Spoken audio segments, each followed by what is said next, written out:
with an offer to pay for a new stadium. And the city is buzzing ahead of Sunday's playoff game against the Rams. What Bears fans are saying this morning. We got to get through today's forecast, though. Before any of that, Mike says we're going to see some more snow today.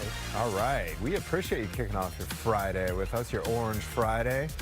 We are kind of decked out in some orange here, especially Mr. Kaplan. I'm loving the background. Blending into the background there. Getting ready to bear down. This is so exciting. Here we are mid-January, and we still have football going on of interest, right? Local. And the weather is going to play a role in this game, I'm telling you. But we have weather to deal with this morning, so let's talk about that. It is snowing now in the city. This is a shot here from our camera at Shedd Aquarium, and that visibility reduction there is courtesy of the snow falling. Snowing at O'Hare, too. It's 26 degrees. We have a southwest wind at 10, so the wind chill's in the mid-teens, not extremely cold. But you're going to want the hat, the gloves, the whole deal. 29 now at Joliet, 25 DeKalb, Woodstock, Waukegan. In Northwest Indiana, Gary 28, Merrillville and Valparaiso 25. You're just about to get into the snow there. The snow, the heaviest snow showing up in green. This will be kind of a quick hit of this more moderate snow. I just posted a nice video from my friend Amy Sarver, the commissioner of the Highway Department in Gurnee, from their location. It was still pretty good there, probably up to an inch of accumulation here this morning. Our futurecast, though, shows this stuff moving out of here right around 10 o'clock. But it's hitting at a bad time of morning, Gabriella. What are the impacts that you're seeing so far? Right now, we have 45 delays at O'Hare if you are taking a flight right now, and know that there's a ground stop. The FAA has reported until 8 a.m., excuse me. Nothing going on just yet at Midway Airport, but I'll keep you updated on this. You could see, yeah, that snow kind of taking over our area, as Mike just showed you, too, on his more current radar. Look how dark it looks here on a Rosemont camera. I wanted to show you it one more time, just because even from my last report, not even 10 minutes ago, it was at least a little bit lighter, but this shows, yeah, those ramps that take you over to the O'Hare terminals, and the Jane Addams looking really dark here. Lower visibility in this area is also some other parts coming into the city right now, so if you have to get to work and you're thinking, I have an extra 10 minutes, maybe start leaving right now, just so you have a little extra time, especially in the neighborhood roads, the ones that aren't salted as well. Be extra careful there. Your drive times are looking okay. They're going to be going up around 45 minutes on the Kennedy, Eisenhower, around 45 minutes also on the Stevenson, 35 minutes on the Dan Ryan from 95th to the Byrne interchange. I'll send it back to you. Gabby, thank you so much. For a lot of us, Sunday can't get here quick enough, right? Bears fans fired up ahead of the playoff game against the Rams. Roseanne has been out talking with fans, and she is live with more on what they are feeling ahead of Sunday's game. Well, we have Bears weather just in time for this segment. The snow has started coming down, and we're just going around the city seeing how pumped up everybody is for this game on Sunday at Soldier Field. We found a couple of Bears fans. It's really not hard to find some. Steven and Taz are joining us now. So we're at the CTA station on Belmont, just chatting with everybody. So tell me, how pumped up are you for the game on Sunday? Fired up, ready to see the Bears do some damage, and hopefully they're gonna play their butts off. I'm happy about it, yeah. And do you have a big plan for the game? Just sitting home, kick back, and have popcorn, and maybe a couple of drinks, and just party. Yeah, you said you've been yelling at the TV a lot. A little bit, yeah. Like they can hear me, Yeah, Cardiac Bears. Well, Taz has kind of been here before when the Bears were on their run. Tell us about it. Well, I was in well, not high school, but I was in school. I was, in 5th or 6th grade, and they won. The whole class went crazy. So, since then, I've been a Bears fan since then. I was with them through the second one where they lost. Right. Not good. Not good. Not good. What is your big plan for the game? Plan to be with my cousin, watch the game, take a drink for every touchdown that they score. Oh boy. Okay, so that's a high-scoring game. I hope you're in a safe place. I hope so too. All right. Well, thank you both for talking to us. Go Bears. And so we're just trying to find people who are making their plans, because everybody is setting aside that time on 5:30 on Sunday. So we will check in periodically throughout the morning. I'll toss it back to you now in the studio. Thank you so much, Rosie. I love the CTA workers. They work so hard, and so I like to see that both of them are going to kick back and enjoy the game. Well They deserved. don't have to work on Sunday. Yep. Yes. Yeah, everyone's just stay home, watch the game, watch Game Day Live here. No need to go on the CTA on Sunday. Yeah. The Bears continue their preparations, obviously, for the Rams. Yes, indeed. As Mike said, going to be a cold one. Cold one on Sunday. Bears hoping those conditions work in their favor, but Bears safety, C.J. Gardner-Johnson, here was his take. He was on the Eagles last year. They played the Rams in a snowy divisional round game, and he is not taking too much stock in the weather being a factor at all. They played in the snow last year in the divisional round, so, I mean, you got to, if we talking about weather, whoop-de-doo. Weather don't affect nobody, if you ask me. I feel like when it's winter, go home, that's what affects you more than the weather. I think when you go out there thinking about the climate of the game, it's like you're not focused on what's going to get your attention next level. So, Fox Chicago is your home for coverage of the Bears-Rams game Sunday. We kick off, as I mentioned, with Bears Game Day Live. A special time for us, 12:30. And then after the game, come back here to Fox Chicago for Caleb Williams, Ben Johnson, all the locker room reaction. We'll have it. Okay, listen to this. Indiana moving a step closer to being the home of the Chicago Bears. Lawmakers unveiled legislation creating the Northwest Indiana Stadium Authority.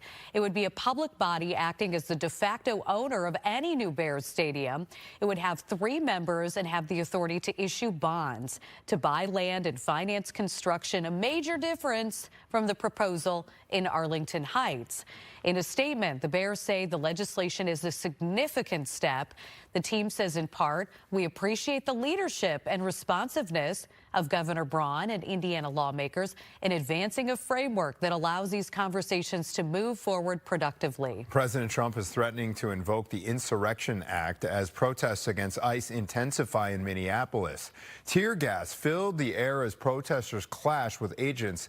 This happened last night right near a temporary ICE facility. Take a look at the footage there. Demonstrators, some of them were seen trying to break down a chain link fence that sits right around the front of that building. Others swarmed a federal car, causing an agent inside that car to draw a gun. Now, using the Insurrection Act would allow President Trump to send the military to Minnesota or to federalize National Guard troops, but only under certain conditions. The local firm representing the family of Renee Good is taking action. An ICE agent shot and killed her last week in Minneapolis after Homeland Security says she tried to ram an agent with her vehicle. Chicago civil rights attorney Anthony Romanucci now launching an investigation. And speaking on our digital show, Chicago Live, he says the family deserves justice. She was a mother, she was a daughter, she was a sister, a committed partner, she was an animal lover, she was a member of the PTA. She had many roles in her life, and none of them were the roles that the government said that she was right after this shooting occurred. So you can imagine her life being taken away in a split second and not having her, not having had the chance to say goodbye. DHS is defending the agent's actions, claiming it was self-defense. You can watch the complete interview right now on fox32chicago.com. Protests in Iran over the country's economic crisis appear to have slowed down as the UN warns the regime that all options are on the table. The UN Security Council held an emergency meeting yesterday at the request of the United States. The deputy Iranian ambassador to the UN blasted the U.S. for what he says is a, quote, direct involvement in steering unrest in Iran to violence. And a deadly school bus crash in suburban Manhattan here locally is raising safety concerns. Residents say that they have been warning local leaders about the particular intersection where this happened for years now. Brian is here in studio with the very latest. Brian? Fire officials say that the bus and vehicle collided at the intersection of Manhattan, Monee, and Kankakee Road yesterday morning. 10 students from District 114 were on the bus. The driver of the vehicle died at the scene. Manhattan residents say that this intersection has been dangerous for years, and even though they've complained to the village, nothing has changed. All the time. I mean, there's accidents, not necessarily right here, but these intersections, we're always seeing flashing lights and emergency vehicles. Several times a year. Yeah, this year there's been more than usual. A lot of LifeStar flights. There was one recently over there, and there was another one over here a couple months back. The cause of that crash is still being investigated. Anthony? All right, Brian, thank you, sir. There could be a new development coming to Lincoln Yards. The Chicago Department of Planning and Development approved a plan for the North Branch. It is being called Foundry Park. The proposal is worth $3 billion. It would have apartments, office space, hotel space. This looks like some green space there as well. And the project could break ground as early as this fall.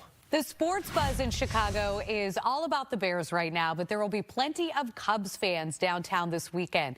The annual Cubs convention starts today. It's held at the Sheraton Grand Chicago through Sunday.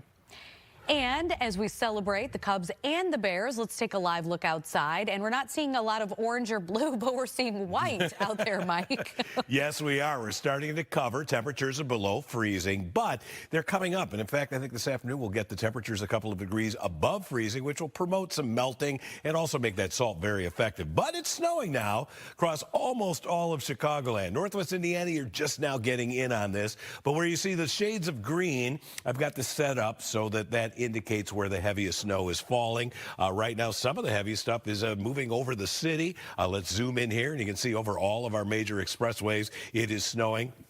A little bit farther to the south, this looks like a pretty good batch of snow here, moving through the Carbon Hill, Shanahan, and Shorewood area, about to get toward Manhattan. Or we were just talking about that bus crash, so I know Mayor Andrianson's going to be looking at that one. But we have snow to deal with here with temperatures that are below freezing, mainly mid to upper 20s. 26 at Aurora, O'Hare, the Lakefront, Chicago Heights, got 28 at Gary, 25, and snowing in Woodstock. What about the visibility? I like showing this because it gives me and you an idea where it's snowing the hardest. Where we have 10 miles of visibility, hardly any snow falling. But now, these mile and change numbers, we do have snow falling, such as the 1 mile visibility at O'Hare. And as we reported, it is a ground stop there until at least 8 o'clock. Not a lot of snow, but enough to kind of slow things down this morning. Give yourself some extra time. I expect an inch or so more on top of what came through late last night, which in many areas was kind of a trace to a half inch. I've seen at O'Hare through 6 a.m. only 1/10 of an inch of snow there, but in the Rockford area, close to an inch. 35 degrees for the high, though, so that'll promote a little bit of melting of whatever comes down here this morning, but that's not the end of the snow. There could be a couple of snow showers this afternoon, ending this evening, and look at that cold temperature of 15. That is warmer than one of the highs in my 7-day forecast, Anthony and Natalie. Oh, okay. We look forward to that 7-day. Do we? I don't know. We'll have to see. Here's a question we all consider as parents from time to time, probably daily. Too much screen time for kids. And this was the focus of a hearing on Capitol Hill. We're going to have details coming up on a bipartisan proposal.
Welcome back. U.S. forces in the Caribbean have seized another sanctioned oil tanker that the White House says has ties to Venezuela. Homeland Security Secretary Kristi Noem said on social media the Coast Guard boarded that tanker without incident. You could see it unfolding there. This is the sixth one captured as part of an American effort to take control of Venezuela's oil. Venezuelan opposition leader Maria Corina Machado met with President Trump at the White House and presented him with her Nobel Peace Prize medal. She is hoping he will change his mind about backing her as the next leader of her country following Nicolas Maduro's ouster. Trump has said Machado, though, lacks the support or respect of Venezuelans to be in charge. Right now, Maduro's former vice president is running the country. Video shows the moment that three people robbed a Pokemon store in New York City. They could be seen pointing guns at the faces of customers and using a hammer to break display cases. The owner of the store says about $100,000 in merchandise was stolen. No one was injured. President Trump is unveiling a new health care proposal. The cornerstone of this plan would be to send money directly to Americans to go to health savings accounts, those HSAs. People could then, under this proposal, decide on their insurance coverage and health costs as they see fit. Critics, though, call this an inadequate replacement for the expired Enhanced Affordable Care Act subsidies. If this plan is put in place, every single American who has health care in the United States will see lower costs as a result. They will see more transparency. The White House did not offer any details about how much money would be sent to consumers to shop for insurance, and it is still not clear whether any lawmakers in Congress are working to formally introduce this plan. Too much screen time for kids was the focus of a hearing on Capitol Hill. There is a bipartisan push to crack down on how much time kids spend on devices. The bill would set a minimum age of 13 to use social media. Addictive algorithms would be banned. Experts see a rise in behavior issues as well as depression and suicide attempts.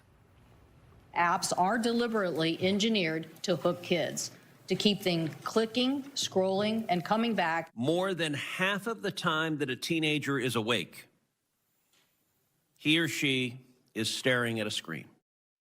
The bipartisan bill would also cut federal funding to schools that do not block social media and harmful content. All right, 7:17, and it is time to check back in with Mr. Mike Kaplan. Okay, let's see. Is this Congress Parkway? Is that the Dan Ryan? Yeah. Okay. Oh yeah, that's right near Sox Park. Looks like there's snow from that vantage point. Yeah. Anthony. Yeah. Well done, sir. Yes. I put two and two together. Yeah, you know, look, it's not the same intensity of the snow that came down a couple mornings ago, but it's coming down during rush hour, and it's slowing things down, as Gabrielle is going to keep us posted, not only on the roads, but also in the air. In green is where the heaviest snow is falling right now on this radar display, and you can see some of that heaviest snow is hitting the city right now. None of this, we're looking at an inch or so coming down here this morning, and later today, once the snow moves out of here, temperatures are going to get a little bit above freezing, and that will promote melting and also make the salt on the roadways extremely effective. So I think we're going to be in good shape here. Snowfall so far, this is just through 6 a.m., and we're looking at these visibilities kind of in the mile and a half range where it's snowing. So far, the snowfall totals have not been very impressive, including what came down late last night. O'Hare, only 1/10 of an inch of snow. Same at Midway. Romeoville, 1/4 inch. At my place, 3/4 of an inch of snow down. And in Rockford, just under 1 inch of snow. So I think 1 inch or so is going to be the amount that we get with the snow really tapering off here by about 10 o'clock. But we won't be completely done. There will be some additional snow showers this afternoon, but not this big blob of snow. It'll be more here, there kind of stuff. 35 for the high with that southwest wind driving in the quote-unquote warmer air. But that doesn't last long. Cold front slaps through here this afternoon, and with that will be a few snow showers that will end, I think, early in the evening. We'll have a low of 15 degrees. But once again, we're not completely done with the snow in this forecast. There's a little bit tomorrow and maybe a little bit coming in here Sunday. Sunday as well, and that could have some implications during the football game, but it will certainly be cold, breezy, with wind chills close to zero most of the game. Look at the high for the King holiday, only 12 degrees. All right, you're starting in the air, Gabriella. Mike, we're still talking about this ground stop at O'Hare. The FAA just issued it until 8 a.m. due to snow and ice. Right now, they're reporting 48 delays at O'Hare within the last 24 hours, just 3 cancellations. I haven't seen that bump up in the last hour, so that's a good thing. And then over at Midway, we're not seeing the ground stop or really any high number of delays, only 3 delays reported in the last 24 hours there, but I'll keep you updated on that. Let's take a look at our map, and you can see where most of the crashes are. It's over in DuPage County and kind of Lake County as well. So let's take a closer look at just a couple of these. One, Hanover Park, across Lake Street and Barrington Road. You can see a little bit of the stop and go there. And then, of course, outbound on the Eisenhower, closer to Lake Street, crash is blocking 2 left lanes, so be aware of that. Your traffic starts pretty much about 355 all the way to around that area. And then I hate to report any crash, but especially one like this over in Algonquin, a possible head-on crash at this intersection, Square Barn Road and Algonquin Road. This is right next to that Huntley Northwestern Hospital. So please be careful, especially at those intersections. There has been trucks that have been out kind of in fury trying to salt these roads, but still you want to take your extra time. Let's talk about your drive times as they bump up a little bit more. 45 minutes on the Kennedy from O'Hare to downtown. Around the same going outbound. I would call it 40 minutes back to O'Hare. 50 minutes on the Eisenhower from Route 390 to the old post office. 45 minutes on the Stevenson. Around 45 minutes on the Dan Ryan, too, from 95th to the Byrne Interchange. Anthony. Thank you, Gabby. Appreciate it. We got plenty more to get to here on Good Day Chicago. Another betting scandal, this time impacting college basketball players. I'm going to be speaking with the director of a sports management program at Loyola University about the impact of this. Also, Monday is Martin Luther King Jr. Day, but organizations across the country are honoring the late civil rights leader all weekend long. And plenty of Bears coverage ahead of Sunday's big game. Jake Hamilton will be live up at Recess. That's a great little venue there. It's a lot of fun up there. They are going to be holding a big watch party on Sunday. We'll be right back. Happy Orange Friday, everybody. Bear down.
All right, here's some disappointing news. More than a dozen former college basketball players have been named in a federal indictment exposing a point shaving scheme, and it's got ties to Chicago, unfortunately.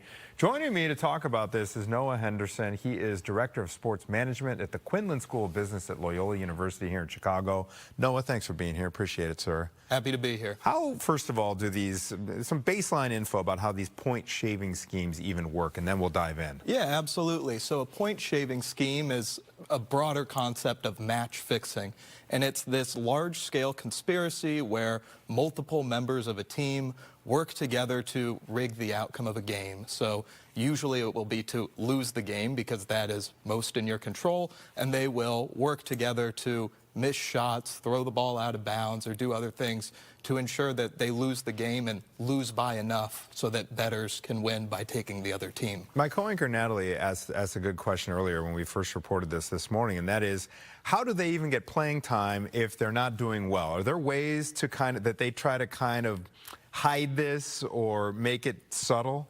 Yeah, so it's always easy in hindsight to go back and review the tape of these games and see moments that look fishy. But when you're watching the game as a neutral observer, you're not really going to see those moments. And as we saw in the indictment, there were several forms in which this would happen. Some of the players, if other players on the team weren't involved, they wouldn't pass them the ball. Right, players who weren't involved in the conspiracy wouldn't get the ball to go and score. All right, so let's dive in. How big is this point shaving scandal within college sports, and what are the Chicago connections here? So these games took place 2 years ago. So this has been a long, ongoing investigation into matches that happened previously. That's not to say that there haven't been other gambling incidents. We've seen more individual athletes outside of a conspiracy bet on themselves and their own individual stat lines. But we have seen from the indictment that DePaul has been named as one of the teams that was fixing games from several seasons ago. Yeah, they had to release a statement. They basically said that none of the players mentioned, and no one actually from that 2020, I think 2023, 2024 team are on the team anymore, according to DePaul. Okay, so NIL, how is that going to impact, or has it impacted this situation? It seems to me like, hey, there's a way more honest way to earn a buck if you're in the college world here through these new measures. Yeah, so I think that because sports gambling and NIL kind of grew up together over these last 7 or 8 years, that people might want to conflate the two, is that NIL is responsible for this. But if anything, NIL is actually an active deterrent for match fixing. When athletes are making tens, hundreds, or even hundreds of thousands or even millions of dollars to compete, they have a lot more to lose by engaging in a conspiracy like this. However, the majority of college basketball players aren't earning hundreds of thousands of dollars and could likely still get bribed. All right. One more question I have for you is, how much, if at all, are college athletes more prone to this kind of behavior than the pros? Because, you know, we saw names like, I feel like Chauncey Billups and people on the pro level that are kind of alleged to have engaged in this kind of thing as adults. Yeah, so the money isn't as big in college, right? Professional contracts are at a minimum millions of dollars for the most part. College athletes are making tens of thousands, perhaps hundreds of thousands. So $10,000, $20,000 bribes go a lot further. So college athletes are more accessible to the general public and also making less money, which could make them easier to influence. All right. Noah, thank you for the perspective this morning. Thanks really for having appreciate me. it. And we'll be keeping an eye on this whole scandal and how it relates to DePaul and other universities. Mike, I know that you are not afraid to take a buck or two from the Vegas people, shaving degrees off your forecast to make a buck. Yeah, whatever it takes. Look, I think there are a lot of folks that think that the way the weather's shaping up for Sunday night works to the Bears' advantage. I am among them. Snow falling now all across Chicagoland, covering the ground with temperatures below freezing. I'll let you know when the snow is moving out and when some more might be moving back in when we come back. It's Ashley's.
Thanks for joining us on this Friday morning. It is 7:31. You are watching Good Day Chicago. And we appreciate you kicking off your Friday morning with us. Hope you had a great work week.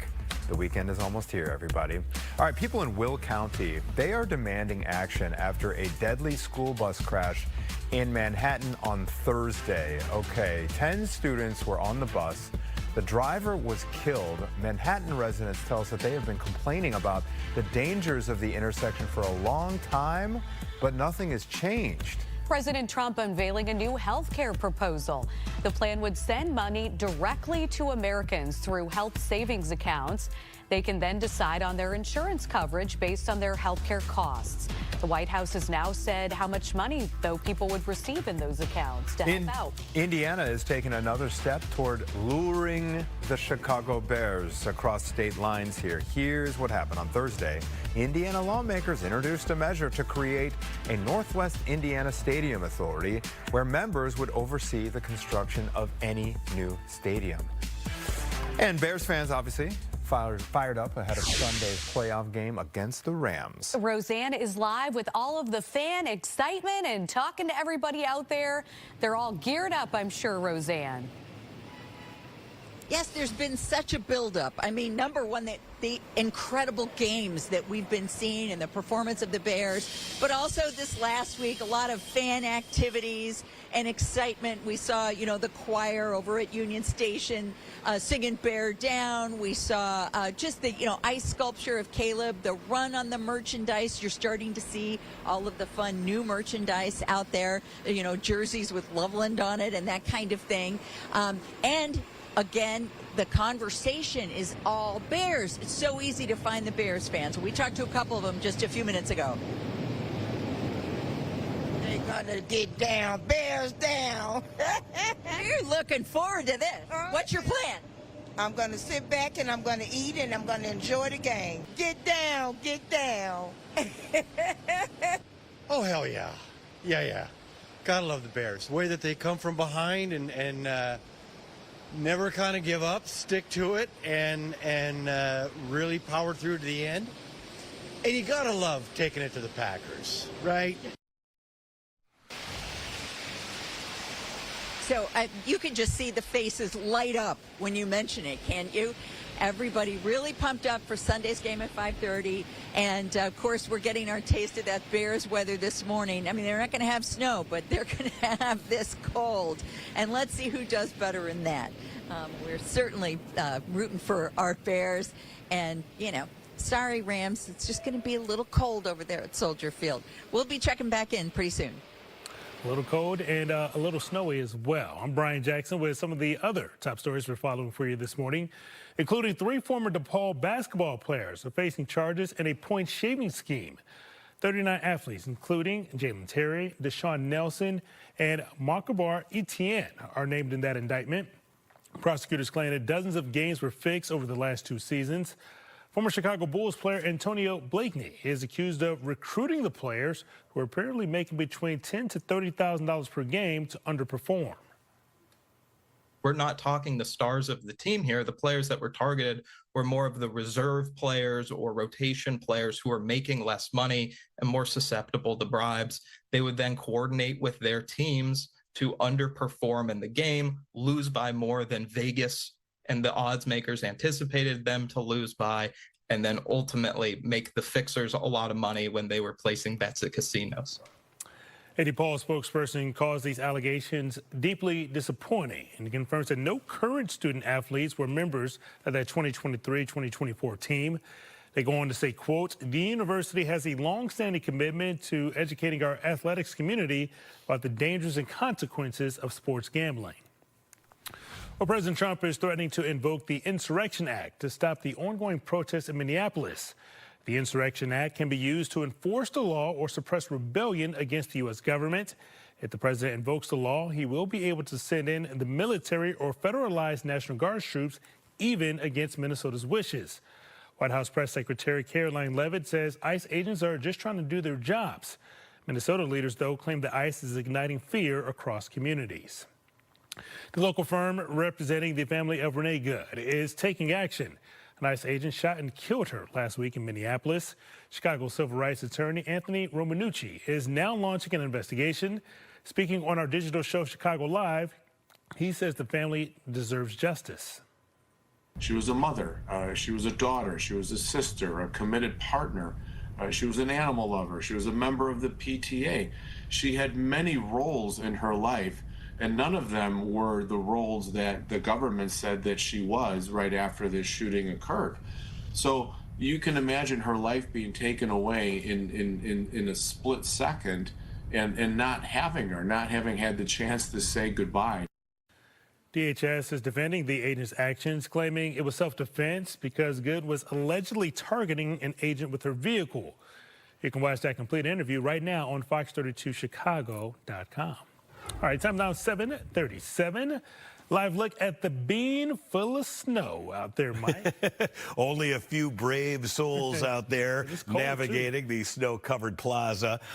Take a look at this shot from Shedd Aquarium behind me here. Where's the city? It's gone. We have snow falling at a pretty good clip now, but this is only going to last for a couple hours at this intensity, so I'm looking at an inch or less of accumulation on top of what came down late last night. 26 and snowing at O'Hare. We have a south-southwest wind at 10 miles per hour, so the wind chill, what it feels like on your exposed skin, is 16. Temperatures are going to end up being above freezing later today. We've got 28 degrees in Morris, 29 at Joliet.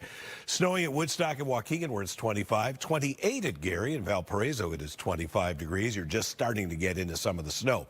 Winds in a few spots are gusting to more than 20. Midway, Gary, and Valparaiso among those spots, along with Benton Harbor, close to a 20-mile-an-hour gust at O'Hare. And so that's making the snow look a little bit more impressive than how it's actually coming down. Wind chills mainly in the mid-teens out there.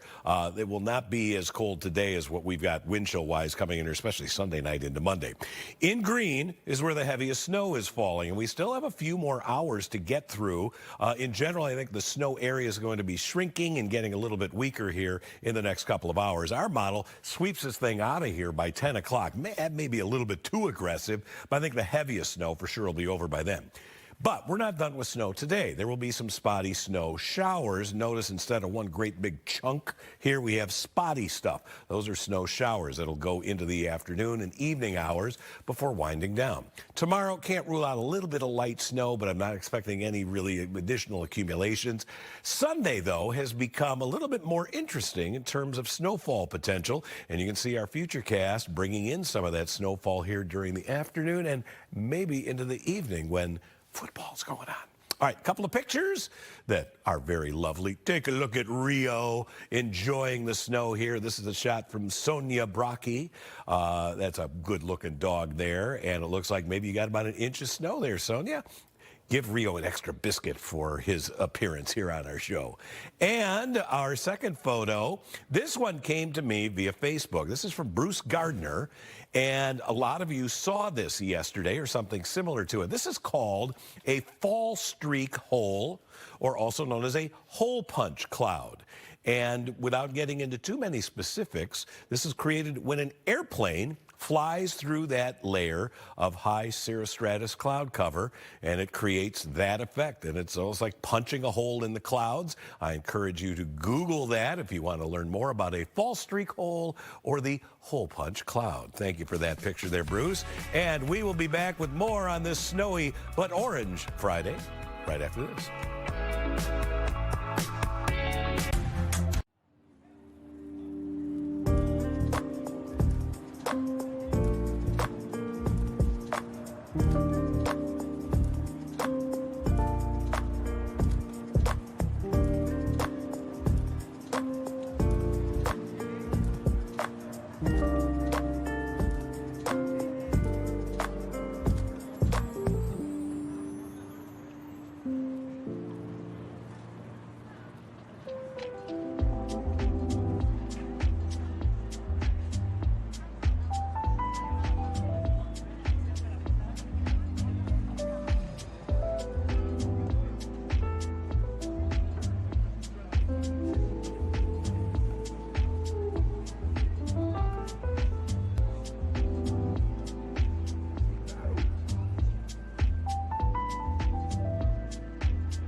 Monday is Martin Luther King Jr. Day, but organizations across the city are honoring the late civil rights leader all weekend long. Shonda Collins is with the Institute for Nonviolence Chicago. She's here to talk about a Saturday event that you won't want to miss, as well as the Institute itself. And Shonda, it focuses on nonviolence intervention as strength in pursuing justice and change, and talk a little bit about the mission. Sure. So the Institute of Nonviolence, we started about 10 years ago with a mission to end cycles of violence on the west and south sides of Chicago. And we do that through a strategy called community violence intervention. And so we take folks from the community who end up actually on the streets doing outreach, relentless engagement every single day. When there's an incident, we go to the scenes, we go to the hospitals, and we serve community through the healing process. And talk a little bit about the MLK event that's happening tomorrow. Yes, yes. It is a celebration of the legacy of peace building that Dr. King did. Our mission is rooted in the principles of nonviolence. And so the first principle is nonviolence is a way of life for courageous people. So the theme tomorrow is the courage to participate, and how that shows up in the lives of the people that we serve and those who are on staff who are choosing to do that every day. For people who come, what will they experience, and how can folks get tickets? Yes, well, it is a free event. You can go to our website at nonviolencechicago.org.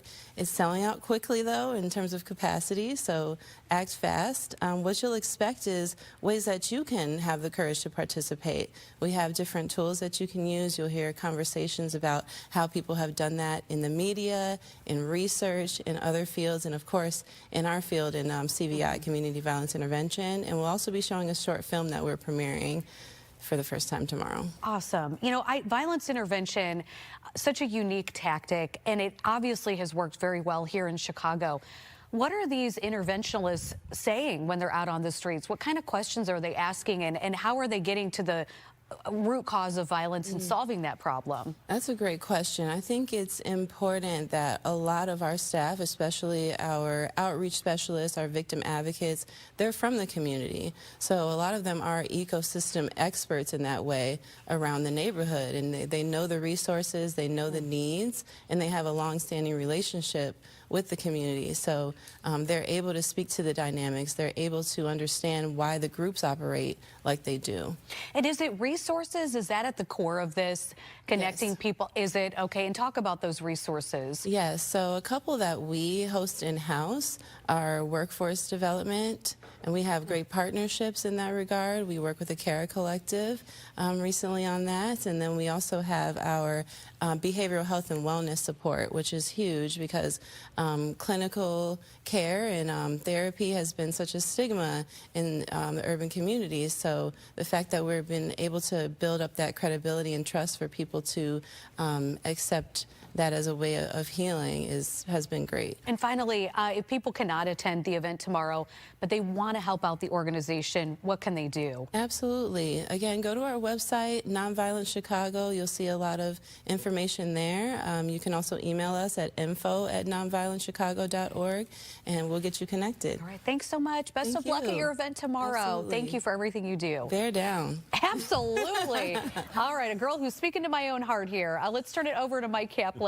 He's got to check that forecast. All right, we have snow falling across the area. Where is that? If you did not see this shot on our show every day, be like, is that like out in the country somewhere? Is that like a little small pond? No, that's looking back at our city from Shedd Aquarium, and you can't see it. The snow is coming down, some of the heaviest snow in the city.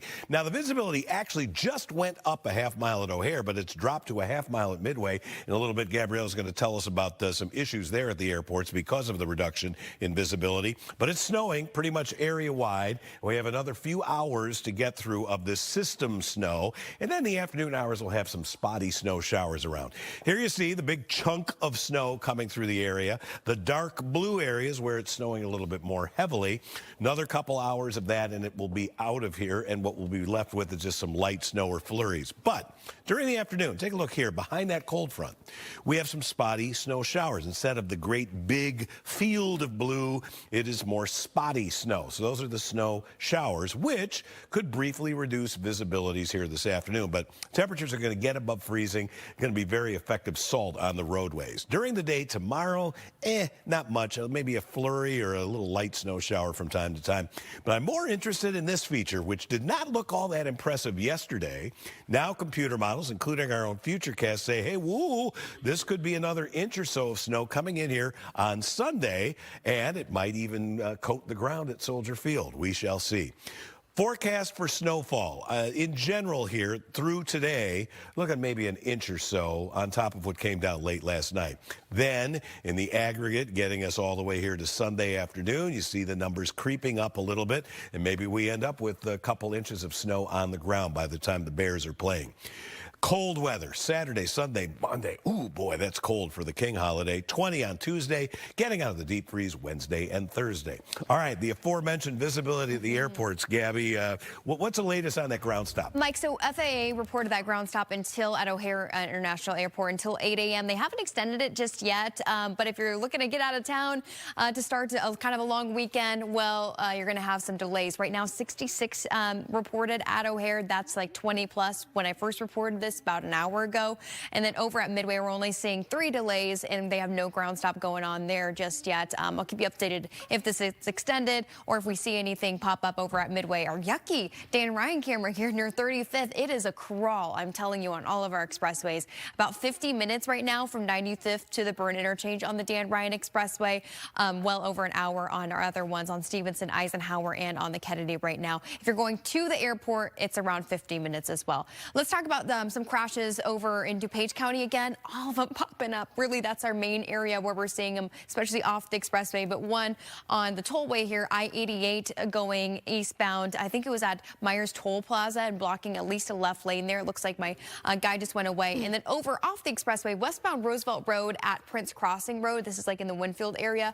We are seeing a crash reported there as well. Lastly, I'll take you way up north over to Zion where there's a full closure. It's because of a crash. Eastbound Illinois 173 at Gilboa Avenue. That's blocked as well. Please be careful out there. Take some extra time. I'll give you some more drive times here coming up. Thank you, Gabby. The Bears continue their preparations for the Rams. Indeed, it's going to be a cold one on Sunday. Bears are hoping that will play in their favor. However, Bears safety C.J. Gardner-Johnson was on the Eagles last year, and they actually played the Rams in a snowy divisional round game. He is not taking much, if any, stock in the weather being a factor at all. They played in the snow last year in the divisional round, so, I mean, you got to, if we talk about weather, whoop-de-doo. Weather don't affect nobody, if you ask me. I feel like when it's winter go home, that's what affects you more than the weather. I think when you go out there thinking about the climate of the game, it's like you're not focused on what's going to get your attention next level. So, all right, some of us are fine watching the playoff game indoors, comfort of your couch where it is nice and toasty. That doesn't mean you have to stay on your couch. You got a lot of options here. Jake is live at a place called Recess where they are planning a big watch party. Jake?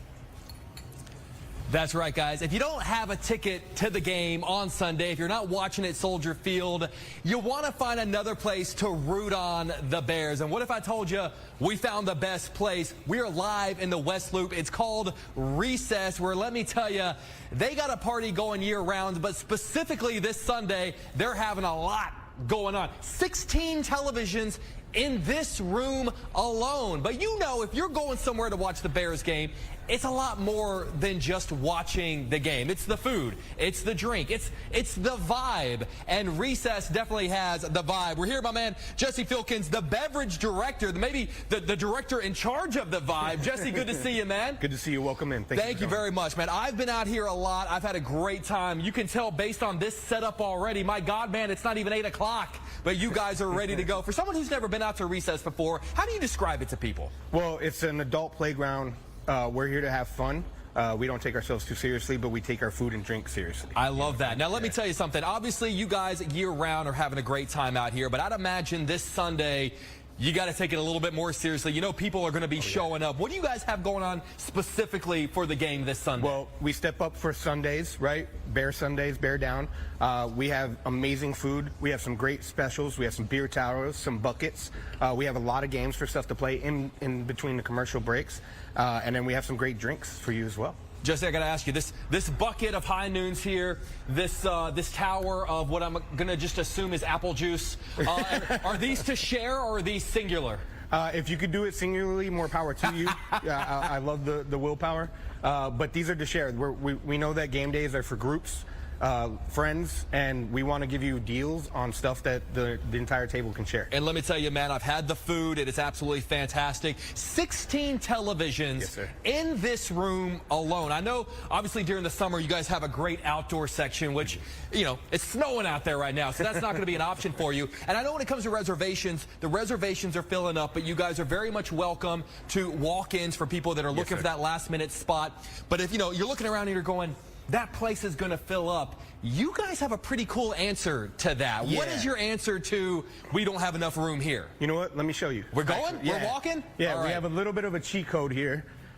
Typically, we fill up in here, standing room only, right? But right over here, we have City Hall. Okay. And as you can see, I mean, is have this a good? ton Okay. of space. I heard a rumor in this space in about 48 hours. Yes, sir. Lots of place to sit, lots of place to put down your drink, put down your food. And to me, this is the selling point. Two different 14-foot televisions. Yes, sir. Two 14-foot televisions, big screens, so we can watch the Bears bring home a victory. We'll have the bar. We'll have food set up. And if you can come in. You don't want to be walking around in the winter, you know, looking for a place to watch the game. This is where you're going to be watching the game. I love that. So if you check out the website, don't get discouraged if you can't get a reservation. You guys are welcoming walk-ins. I mean, you can hear my echo in this room. You guys are getting ready for it. It's going to be epic, and this feels like a great spot if you're starting to panic because you're going, oh my God, I don't have a place to watch the game. Right here's a great option. Recess has you. Recess wants you to come in. It's going to be a great game, and it's going to be a great vibe. Love that. My man, I appreciate it. Jesse, thank you so much. Where can people find more information? Go to our website, recesschicago.com. Fantastic. We appreciate it. Guys, follow me really quick as we wrap up one more time. We're wrapping up here at City Hall. We're going to be actually back in the next hour with more information. But, guys, it's not even 8 o'clock in the morning yet. But don't worry, because I'm going to pour yourself, I got you a big, tall apple juice. I got ready to go for you. So on that note, we're going to toss it back to you guys in the studio. What are these? What are these, fruit juices? No, Black cherry. Fruit juices. Little juice box for Jakey there. I think he slept in that jacket, by the way. I think, yeah, he been got wearing it yesterday. Listen, it's a great jacket. I told him I was jealous of it. Do you think that means he'll gift you the jacket when he's done with it? I'm just putting that out into the universe, everybody. Okay. We're coming up on 8 a.m. And it is Orange Friday. We are celebrating you, the Bears fans, out there as we gear up for Sunday's big game. Indeed. Keep these photos. Come look at that cuteness right there. Keep them coming. You guys look great. And we need all the enthusiasm we can get. A couple days left before the big game. Bear down. We'll be right back for our 8 o'clock hour after this. And here's a look at what's coming up at 8 and 9.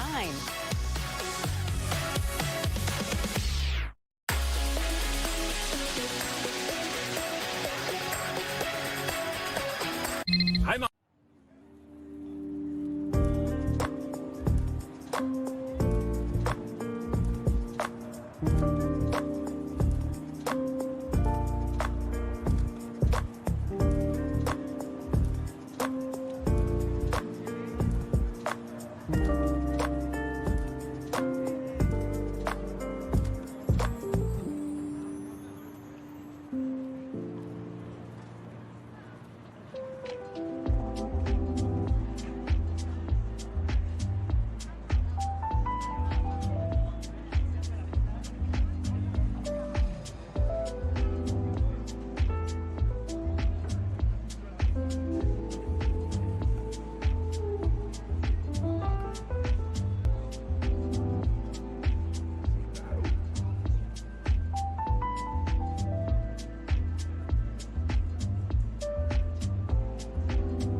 Welcome back. Adirondack-style patio chairs sold at Lowe's and Home Depot are being recalled. Consumer safety regulators say that these chairs can crack and collapse.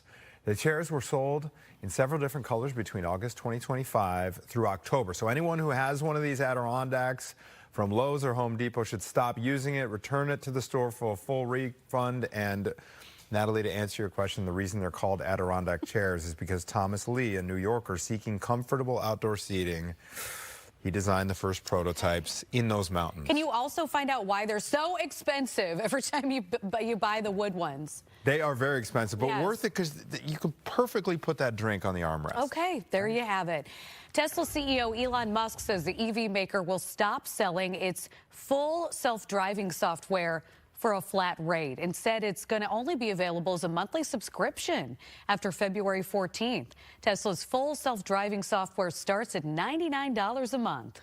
All right, a U.S. judge blocks a bid by Amazon to stop a deal meant to help Saks Fifth Avenue. The judge approved an initial $400 million lifeline for Saks to stay afloat. Amazon is one of several creditors for Saks Fifth Avenue. Amazon invested $475 million in preferred equity back in 2024 to